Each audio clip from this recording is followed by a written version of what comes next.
அஸ்லாம் வலைக்கும் சகோதர சகோதரிகளே, இன்ஷா அல்லாஹ் எல்லாரும் நல்லா இருக்கீங்கன்னு நம்புறேன். இன்னைக்கு பாத்தீங்கன்னா நம்ம வீடியோல யூனுஸ் நபியை பத்தி பார்க்க போறோம். மீன் வயிற்றுக்குள் அவர் எப்படி போனாரு, எப்படி காப்பாற்றப்பட்டார். யூனுஸ் நபி பாத்தீங்கன்னா நினைவே என்ற ஊர்ல வாழ்ந்த மக்களை நல்வழிப்படுத்துறதுக்காக அல்லாஹ்னால அனுப்பப்பட்டாங்க. அந்த மக்கள் யூனுஸ் நபியோட அறிவுரைய கேட்கல, அலட்சியப்படுத்தினாங்க. அல்லாஹ்வை வணங்க மறுத்து விட்டாங்க.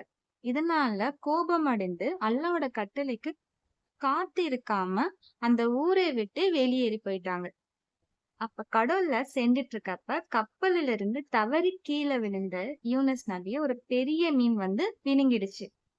அந்த மீனுக்கு அல்லாஹ்னால உத்தரவிடப்பட்டுச்சு யூனுஸ் நபிய உணவாக்கி கொல்லக்கூடாதுன்னு. மீன் வயிற்றுல இருந்தப்ப அல்லாஹ்வை நிறைய புகழ் செஞ்சாங்க. பாவ மன்னிப்பு கேட்டாங்க. அரபிக்லயும் தமிழ்ல பார்க்கலாம். லா இலாஹ இல்லா அன்த சுபஹானக இன்னி குன்து மினல் ஸாலிமீன்.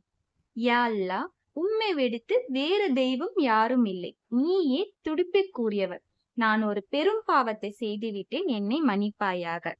இது மாதிரி துவா கேட்ட உடனே அல்லாஹ் அவர் பாவ மன்னிப்பை ஏத்துக்கொண்டுட்டு மீன் வயிற்றுல இருந்து காப்பாத்தினாங்க. யூனுஸ் நபி திரும்பி போறப்ப அந்த ஊர் மக்கள் எல்லாரும் நேர்வழிப்படப்பட்டாங்க.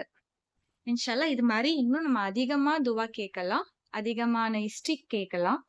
மறக்காம சப்ஸ்கிரைப் பண்ணிக்கோங்க.